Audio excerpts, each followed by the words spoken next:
up, everybody? Welcome back to another episode of the JT Sports Podcast. I'm your host, JT. You know, it's funny to me how with Nick Saban being retired for now 2 years, you hear a lot of talk about Alabama regressing, Alabama's going to fall off under Kalen DeBoer, and yet every time a player talks about playing Alabama, it's talk like Alabama's their national championship game. When you play Alabama, it still means something, even though Nick Saban is no longer roaming on the sidelines. And this season, Alabama football is going to Lank. Alabama's going to let all the naysayers know that just because Nick Saban is gone, nothing is going to change with how dominant the Tide is going to continue to be year 2 under Kalen DeBoer. This team is locked and loaded to compete for a national championship. This is one of the top 3 best teams entering this season. Look, there's a lot of uncertainty around Ty Simpson at quarterback, but Ty Simpson reminds me a lot of Mac Jones. When he started for that 2020 national title team, there was some question marks about him. And just like with Mac Jones, who had talented freshmen behind him, Bryce Young, everybody wanted to see Bryce Young play because he was more flashier than Mac Jones. Just like how a lot of folks want to see Kalen Russell start over Ty Simpson because he has more flash. He is more fun to watch than what Ty Simpson is. But Ty Simpson is going to have the same season that we saw Mac Jones have 5 years ago when he started for the Tide. And with Ryan Grubb reuniting with his brother in destruction, Kalen DeBoer, they're about to wreak havoc on every defense they go up against this year. It's not more so that I'm fully sold on Ty Simpson. I'm more so am sold on Ty Simpson because what he has around him. You got Ryan Grubb calling the plays. You have an elite wide receiver trio to throw the football to. Ryan Williams, Jeremy Bernard, who's a dog. You picked up Isaiah Horton out of the transfer portal out of Miami. You got one of the best offensive lines in the nation. Then you also are going to have a top 5 defense this year. Alabama, without a doubt, has the best secondary in college football. Damani Jackson, stud. Xavier Brown, don't know how he wasn't a true freshman All-American, but he was the best true freshman cornerback in the nation last season. Keon Sapp, who only played part of the season, he was one of the most impactful safeties in the SEC. Linebacker Deontay Lawson, he also missed time with injury. He was a final for the Buckets Award. He was a 3rd-team All-SEC selection, and he was top 10 in the country in tackles. With everything that Alabama has going into this season, it would surprise me if we don't see Alabama at least make it to the Final Four this year. Kalen DeBoer was 4-1 against the best teams that Alabama played. This is the same guy that beat Brian Kelly, Kirby Smart, and some of the most notable coaches in this sport that are held in high regard over the last 3 years. The guy is a winner. Last season, not just was a disappointment for Alabama, but it was a disappointment for Kalen DeBoer. That was the worst season that Kalen DeBoer ever had as a head coach. Everywhere he's been, he's won. Rather if it was at Sioux Falls dominating NAIA, rather if it was him leading Washington to a national championship within the span of 2 years, Kalen DeBoer right now is the best head coach in college football without a national championship. And the results on the field support that. He's beaten some of the best coaches in this sport. I'm not about to doubt a guy that just wins everywhere he goes. Last year, he took over a team that was in a transition period. And when you're in a transition period, you're not going to be yourself immediately. Your transition period in life is when you have to find yourself. And Kalen DeBoer was trying to find himself year one, having to fill the shoes of the greatest coach in the history of college football. And there were some growing pains. But this year, though, this team, with the personnel they have, with the hiring of Ryan Grubb, has Kalen DeBoer in the perfect situation to get Alabama back into the national title picture. And there's no way that shouldn't happen with how talented this team is and the schedule that they have, which is pretty favorable as compared to teams like Florida, Georgia, Oklahoma, who have to go through a gauntlet. And no matter what, Nick Saban or no Nick Saban, it's tough to get a win at Bryant-Denny Stadium, no matter who's coaching. There just is a certain mystique, a certain aura around this stadium that makes it doggone near impossible to beat Alabama when you play them in. I have no doubts in my mind that Alabama is going to have a strong second season under Kalen DeBoer this year. I have no doubts about how good Ty Simpson is going to be. Ty Simpson doesn't need to be Tua Tagovailoa or Bryce Young for Alabama to win. Some of Alabama's best teams came when they didn't have a quarterback that was all that talented from a physical standpoint. They won a national championship with Greg McElroy, A.J. McCarron, Mac Jones. And based off the history that Alabama has had of quarterbacks that have had to sit for a few years, they normally end up panning out. And Ty Simpson is going to be really good for the Tide, along with the rest of this team that he has around him. Alabama is going to let all of you naysayers know that they're not going anywhere. With Nick Saban being gone, the Tide are still going to continue to roll. Last season, I came on here and I was drinking the Miami Hurricanes Kool-Aid, and it was tasting pretty damn good up until the last stretch of the season when it started to kind of become poison after Miami got into a slug out with Duke and they got upset by Georgia Tech and they lost to Kyle McCord and Syracuse. And that was the last time that I was willing to drink the Miami Kool-Aid, because I felt that last year was Miami's best shot to win the ACC. And this season, despite Mario Cristobal overhauling the defense, spending a lot of money in the transfer portal to revamp the secondary, you bring in new defensive coordinator Corey Heatherman, who had outstanding defense at Minnesota. You got Carson Beck out of the transfer portal. You still are loaded on offense with an elite offensive line, good receivers, really good running backs. Miami, from a talent standpoint, is good enough to win the ACC this year. But that's the thing with Miami. Miami has always been good enough to win this conference, and yet they've been unable to. Why? Because the coaching hasn't been there.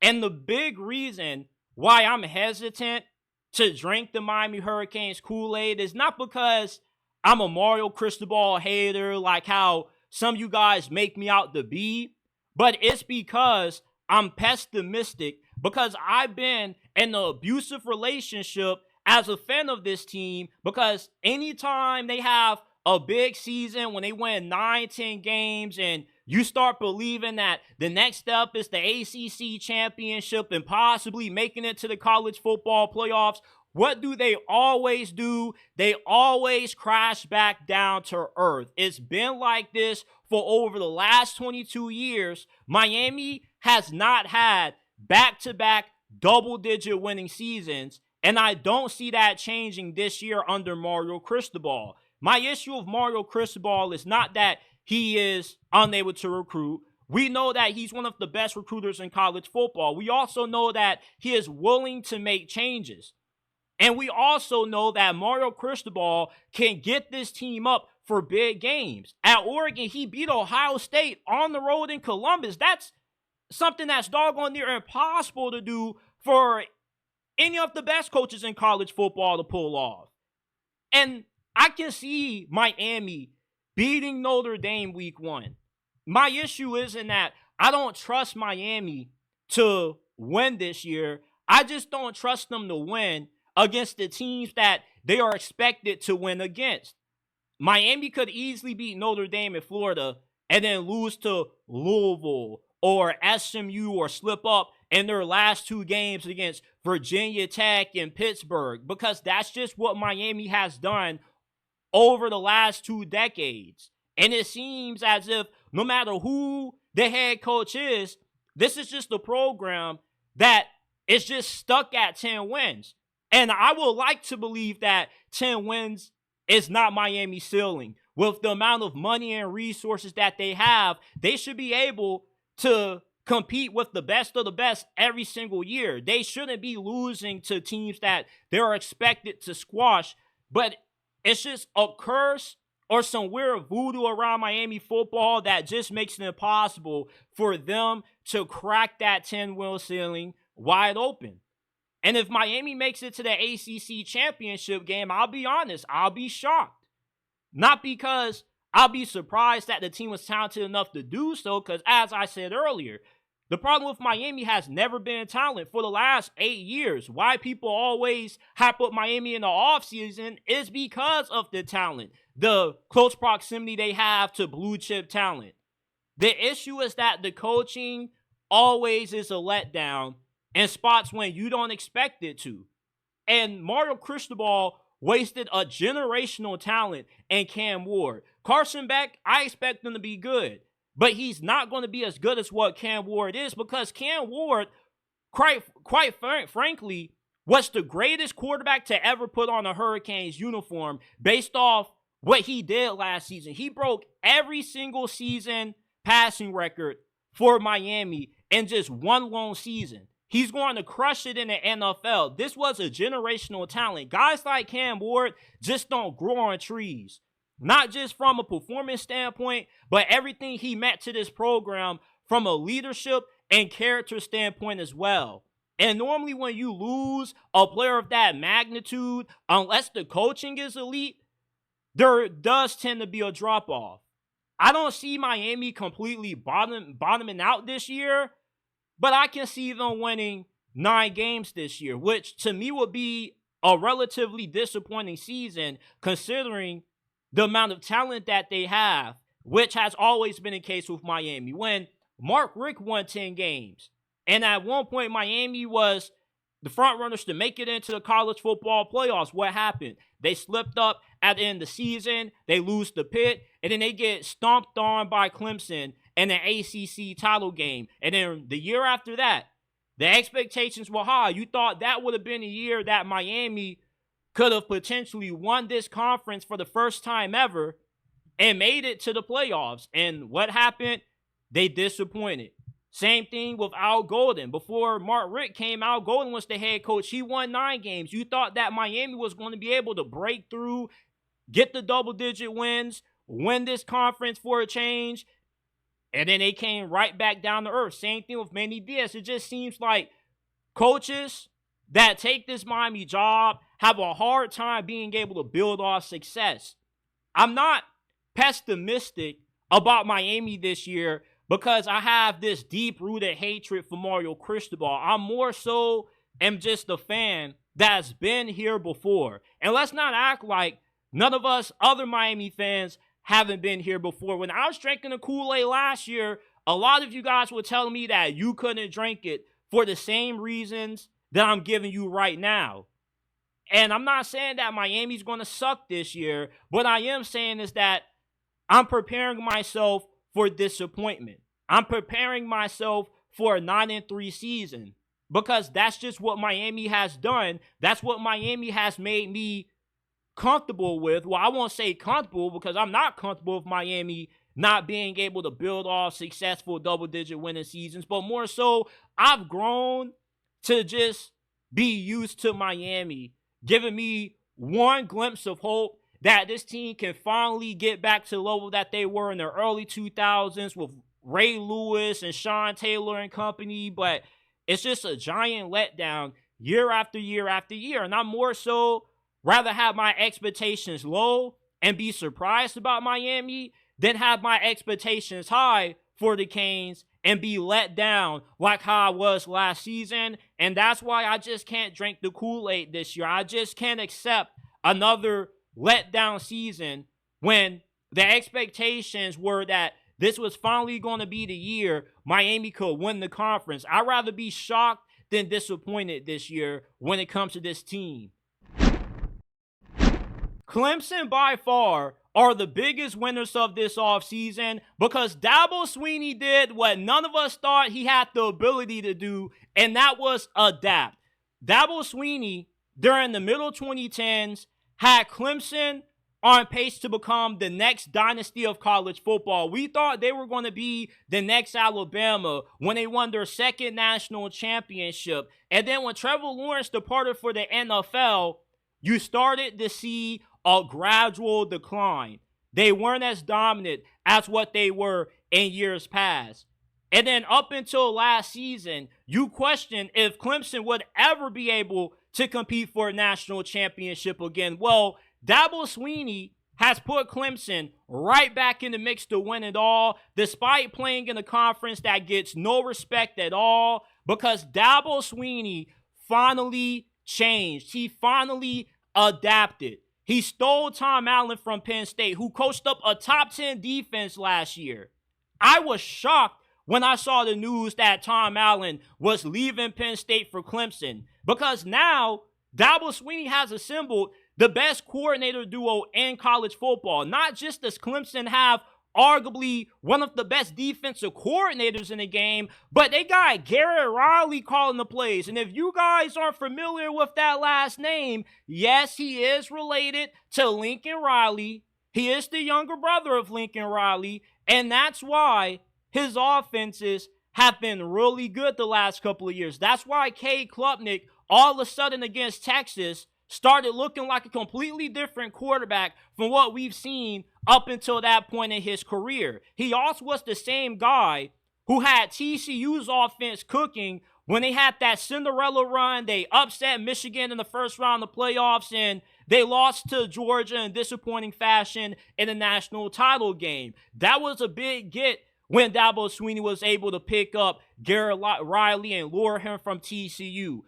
Now, with you having two of the best coordinators in the game, not only is Clemson going to be stout from a coaching standpoint and a play calling perspective, but their team is just as good as Ohio State, Georgia, Alabama, Oregon, any of the elite teams in college football entering this season.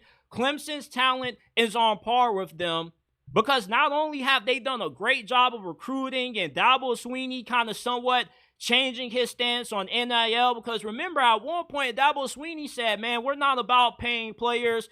We are building this program in God's name, image, and likeness. Oh my goodness, I laughed when I heard Dabo Swinney heard that. How can you not laugh, Dabo? Well, now Dabo Swinney not just is building Clemson in God's name, image, and likeness, but he also is finally using it to get some really big-time recruits again. And not just is Clemson landing big-time recruits, but they also are getting big-time fines out of the transfer portal. Yes, people, yes. Clemson is finally using the transfer portal. Round of applause to Dabo Swinney. Dabo Swinney finally said, you know what? I'm no longer going to try to do things my way. I'm no longer going to handcuff myself. If people are going to beat me utilizing the transfer portal, I'm going to do it too, and I'm going to do it just as good, if not better than you. Now, even though Clemson used the portal, they still didn't really dive in it completely. They only got 3 guys, but the 3 guys they picked up are going to have big impacts for Clemson this year. Normally when teams use the portal, it's a bunch of guys that are either going to be really good or it's a bunch of hit or miss. You got a few guys that are good and a lot of other guys that don't really do anything at all. Clemson, though, they got 3 guys that they know are going to be able to come in and contribute to this team competing for a national championship. You got Southeast Missouri State transfer Tristan Smith, who's 6'5", 205 pounds, reminds me a lot of Mike Williams. You just throw the ball anywhere in his proximity, and he's going to catch the doggone thing. In the spring game, he had a catch when he mossed 2 defensive backs and scored a touchdown. And last year for Southeast Missouri, he had 76 catches for 934 receiving yards and 6 touchdowns. You got Will Helt from Purdue, who was a top 50 player in the portal. So Dabo Swinney isn't just trying to find underrated, under-the-radar guys in the portal. He's willing to go out and pay to get some of the best players available in the portal too. Will Helt had a breakout season at Purdue last year.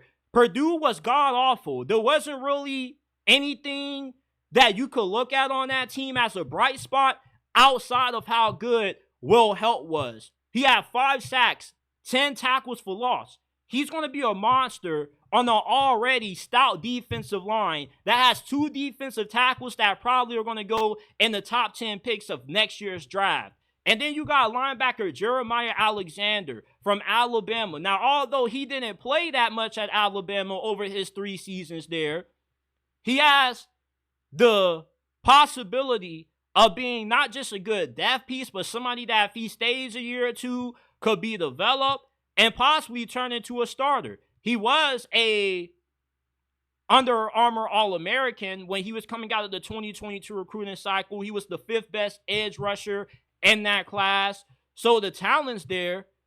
Can Clemson's coaching staff get the most out of him? I wouldn't be surprised if they did, because they got one of the best ones in the nation.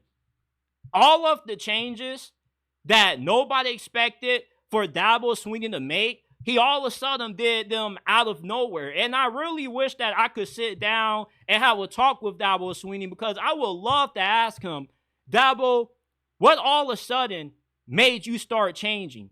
Because the only time Clemson really got anybody from the portal in history was when they were bringing back former players that transferred out elsewhere. The grass wasn't greener on the other side, and they came back to Clemson to cap off their careers as a depth piece. I want to know what all of a sudden made Dabo Swinney say, you know, I'm going to embrace the portal. I'm not going to overindulge in it, but I'm going to use it to my advantage like how everybody else is. I'm also going to go out and I'm going to get one of the best defensive coordinators in the game when nobody expects me to. Tom Allen leaving Penn State to Clemson was the most shocking move of this offseason. It was more shocking than any transfer we've seen, any guy that you know left for a better head coaching job. Getting Tom Allen, when I first saw the news, my mouth dropped. Because that's when I knew, okay, Dabo Swinney, he's not playing around anymore. He's serious, and he's hell-bent on getting Clemson back to the mountaintop of college football. And I believe that it's going to happen this year. With what he has done this offseason, he made Clemson the biggest winners going into this offseason. They are the offseason champions of 2025 because they finally were able to embrace the change, and it should pay off dividends this year when we see Clemson in the national title game against Texas.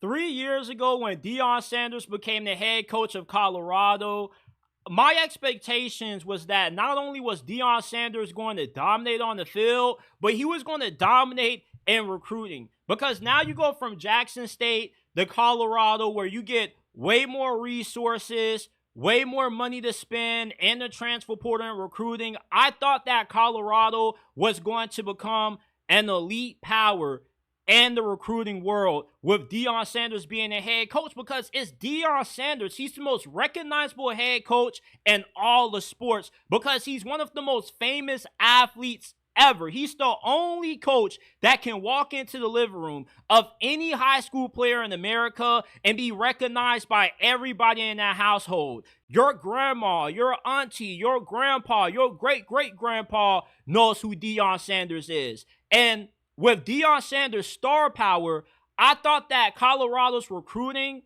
was going to be doggone near unstoppable. I wasn't expecting them to be top 5, top 10, but I at least thought that Colorado recruiting with Deion Sanders would be a lot better than what it has been up to this point under Coach Prime. His first recruiting class was really good.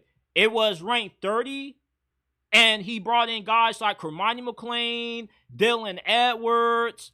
But after Deion Sanders' first recruiting class that he brought in at Colorado, the recruiting has been incredibly disappointing and underwhelming. It seems as if Colorado doesn't really care about recruiting at all. And Deion Sanders, his mantra is, I'm not hard to find, which I understand you're Deion Sanders. You don't really have to get on the jet and fly out to go recruit guys. But if Deion Sanders showed his face more and he put a little bit more emphasis on getting on the road to recruit, I believe Colorado's recruiting will be much more dominant than what it is, because it's not as if Colorado is incapable of getting blue chip talent. You got Jordan Seaton, the best offensive tackle of that 2024 cycle. You got 8 4-stars, including Julian Lewis, in last year's recruiting cycle. So Colorado has the ability to lure high-level talent out of the high school ranks to Boulder. But I feel there are several issues. One, Deion doesn't put as much effort into recruiting as what he could, because his name should be enough to attract guys alone, which I understand that. But if you show guys that you're willing to get on the plane and fly out to their cribs, especially in the trenches of Florida, they will be more willing to commit to you because you build a more personal relationship. And Deion is viewed as a father figure to a bunch of the guys that he has coached in the past. So if you get on the private jet and you fly out to the trenches of South Florida, I'm pretty sure you could walk away with some of the best talent out of that area. Deion Sanders also, I feel, has some limitations that he has to overcome at Colorado that his name doesn't give him the ability to do, because even though Colorado has pretty good resources, they don't have as much resources compared to schools like Georgia, Alabama, and Oregon. Plus, it's hard to sell a lot of guys that want to leave Texas, Cali, or Florida to travel to Boulder. Now, I'm pretty sure Boulder is a really beautiful place. Not trying to use this as a slot against the Boulder community, but, you know, it's not the most attractive place to play from a few guys that I spoke to that have spent time playing for Colorado. So there definitely are some limitations that Deion has to deal with as far as what he has from a resource standpoint, money standpoint, and also a geographic standpoint. But then maybe it's that Colorado's recruiting still hasn't been as good as what I thought and what many thought it would be, because maybe recruits like Deion Sanders, but they still want him to prove himself a little bit more before they're willing to fully view him as a coach that, if I commit to you for the next 3-4 years of my life, you can develop me and prepare me to have success at the next level. Now, Colorado had some of the most players drafted in this past year's NFL draft last year. So Deion has shown the ability that if you come to him and you do what you're supposed to, you can get to that next level. But I think that Deion more so doesn't want to pay for a bunch of these top high school guys and recruit them, because he probably feels that he can win using the transfer portal. Because why would he pay for an unproven high school player when he can go out and get a proven player that has started for multiple years at a Power 4 program or elsewhere? If you're going to spend money, you rather spend it on somebody that already has a certain body of work, which is understandable. But the teams that win national championships aren't the ones that solely built their team via the portal and do bare minimum recruiting. So if Colorado is going to be able to contend for a national championship under Deion Sanders, the recruiting has to improve. And I'm shocked that Colorado's recruiting right now is dead last in the Big 12. I was expecting for the recruiting to at least be at a top 15-ish, top 20, around that range level, because Nebraska is bringing in better recruiting classes than Colorado. Colorado is definitely a way more attractive place to play at than what Nebraska is. You got folks that want to go play for Notre Dame in South Bend, Indiana. I don't even know what the hell is even up there to do in South Bend, Indiana. So I'm not hating on Deion Sanders.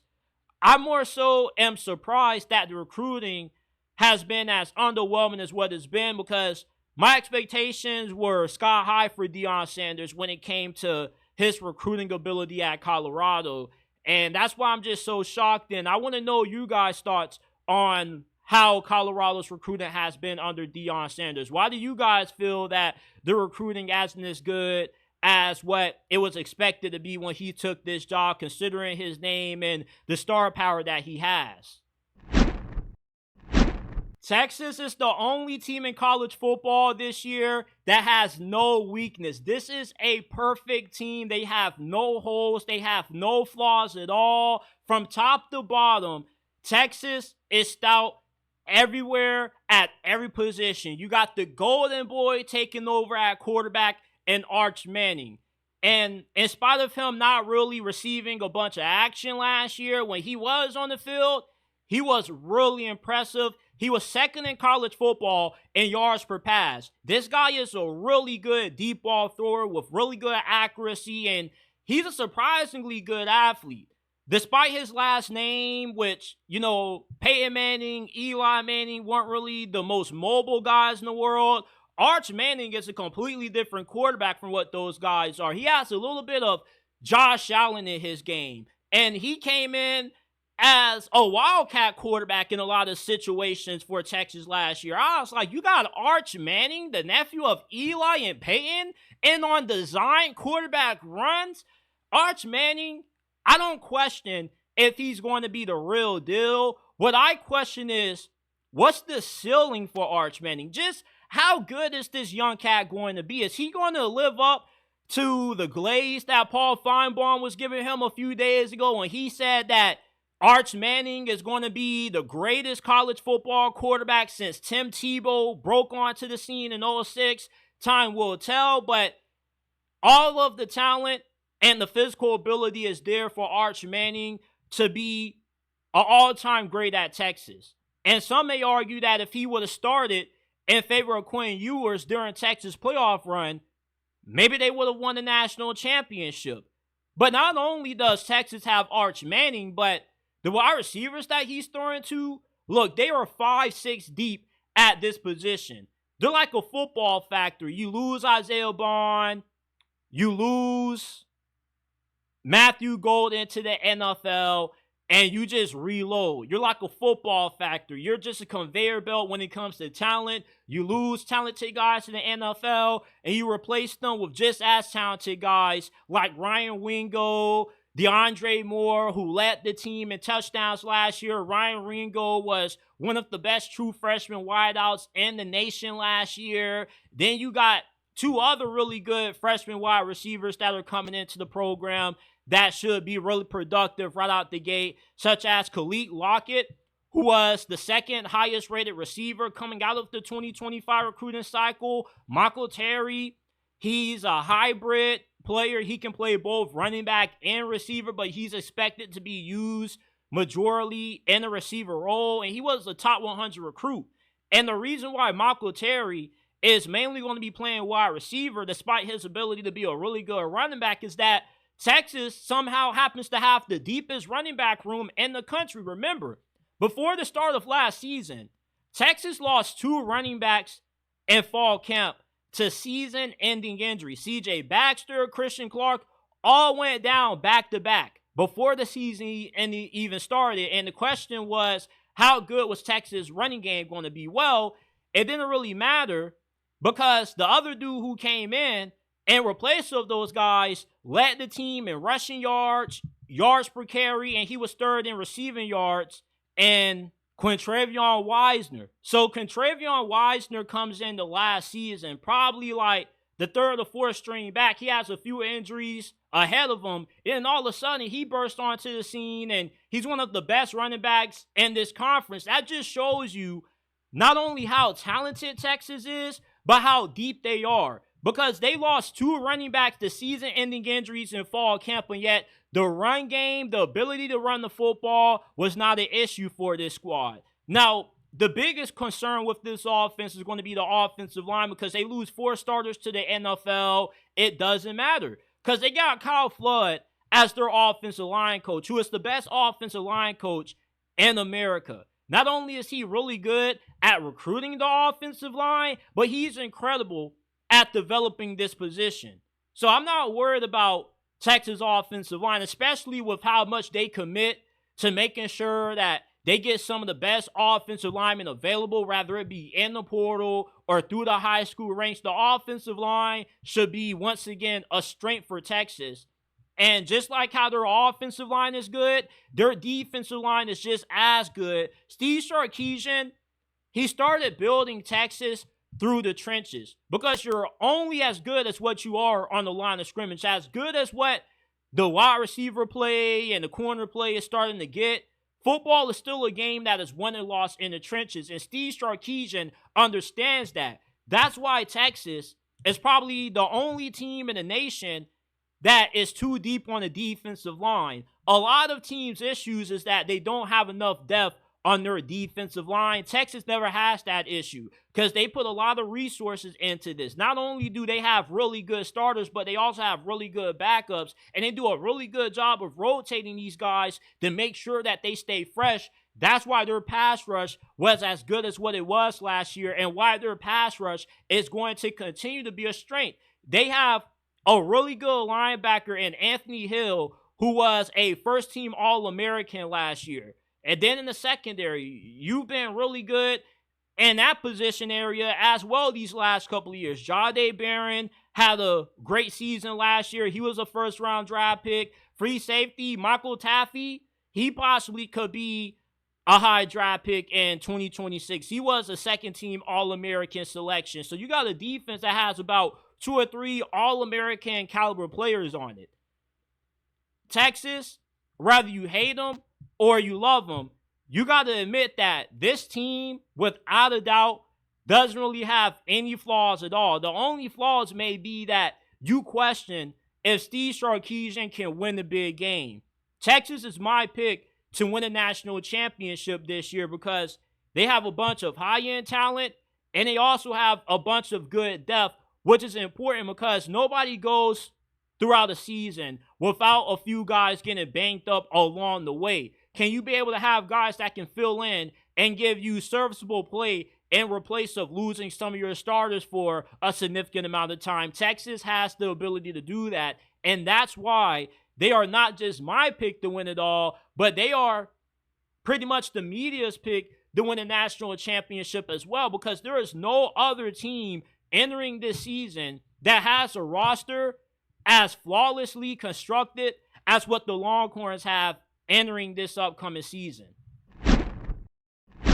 I'm 23 years old, and I've been watching college football for the last 15 years of my life, and the program that I've always felt was the weirdest watching this sport has been Auburn, because every time they're supposed to be good, they suck. And every time they're supposed to suck, they end up being good. It's just weird. I've just never seen a team have so much random success than what Auburn has had over my lifetime watching college football. In 2010, Cam Newton broke onto the scene and led Auburn to the national championship. 3 years later, Gus Malzahn, he leads Auburn right back to the BCS championship game, which they lost that game in the closing seconds to Jameis Winston. Then in 2017, when it looked like Gus Malzahn was about to lose his job, he was on the hot seat after they imploded against LSU. What does Auburn go on to do? They beat number 2 Georgia and number 1 Alabama to make it to the SEC title game that year. When Auburn has low expectations and you expect them to be bad, that's when they all of a sudden play their best football. And this season, Auburn has the kind of team that can pull an Auburn kind of season when they shock the world, when the world doesn't expect them to be good at all. What if Hugh Freeze can get Jackson Arnold going? What if Hugh Freeze can do a reverse Bo Nix with him? Because when Bo Nix was at Auburn, he was up and down, and then he goes to Oregon, and all of a sudden he blossoms into one of the best quarterbacks in college football, and he gets drafted in the NFL. Maybe we see that same arc happen with Jackson Arnold, because like with Bo Nix, he was highly touted coming out of high school. He was the Gatorade Player of the Year. He goes to Oklahoma with high expectations, and he underwhelms.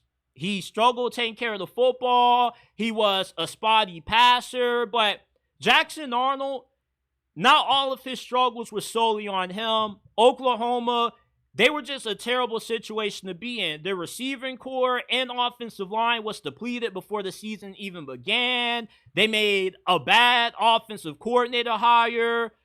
And there were just a lot of variables that went into Jackson Arnold performing the way that he did. But going to an offensive-centric coach like a Hugh Freeze, maybe he can be the guy that can get Jackson Arnold playing up to the expectations that was expected of him when he was coming out of high school with all of these accolades and prestige around him. And if Hugh Freeze gets Jackson Arnold going, then watch out for Auburn this year, because not only could they be a contender for the SEC championship, but they definitely could be a playoff team. Every season, there's a team that is going to make it to the playoffs that nobody expects to make it, with it expanding from 4 to 12. Last year, that team was Indiana. This year, why can't that team be Auburn if you can get Jackson Arnold going? And the reason why I'm emphasizing if they can get Jackson Arnold going is because outside of quarterback, Auburn is a playoff caliber team. They got a dynamic wide receiving duo with Eric Singleton, who they got from Georgia Tech, and Cam Coleman entering his second season. They got one of the best offensive lines that they've had in recent memory. They got a really good defensive line. They got a strong group of starters and really good depth. They've recruited several blue chip players on the D-line, and they got a talented secondary with a bunch of guys that received significant playing time as freshmen last year. So when you examine Auburn's schedule, there are 6 games that they should automatically win. Baylor, Ball State, South Alabama, on the road at Arkansas, Kentucky is done, and then you got Mercer. So if you can just find a way to beat Oklahoma, Texas A&M on the road, even Missouri should be really good this year, you're looking at being an 8, possibly 9-win team. And in Alabama, look, the Iron Bowl is one of the greatest rivalries in college football. You cannot judge rivalry games simply based off talent. And there's been a few occasions that Auburn these last couple of years have come close to beating Alabama, and yet Alabama found some way to pull a win out of the hat. I remember a few years ago, Nick Saban's final season, Alabama looked like they had that game won, and then all of a sudden, Jalen Milroe throws a prayer to Isaiah Bond, and the left corner of the end zone, pretty much a Hail Mary, and Alabama wins the game. And there were 3 games that Alabama lost or Auburn lost in one possession matchups where they should have won. Like, you had no business losing the Cal. There were a few games that just got away from them last year. If they can win those close games this year and they can get really good quarterback play, Auburn could be a 9, possibly 10-win team if everything goes right. And they once again can shock college football when we all expect them to be terrible, because that's just what Auburn football has been throughout my time watching this sport. They've always been really weird. It's like you got to have low expectations if you're an Auburn fan, because you know every time you have high expectations, the team always underachieves. It's like they're better when they're underestimated versus when they actually have the expectations to be a good team. I've just never seen a team as weird as what Auburn is. Their success is just always random. You can never predict when Auburn is going to be a good team, and 2025 could be the year they have one of those weird seasons when they just come out of nowhere and shock us.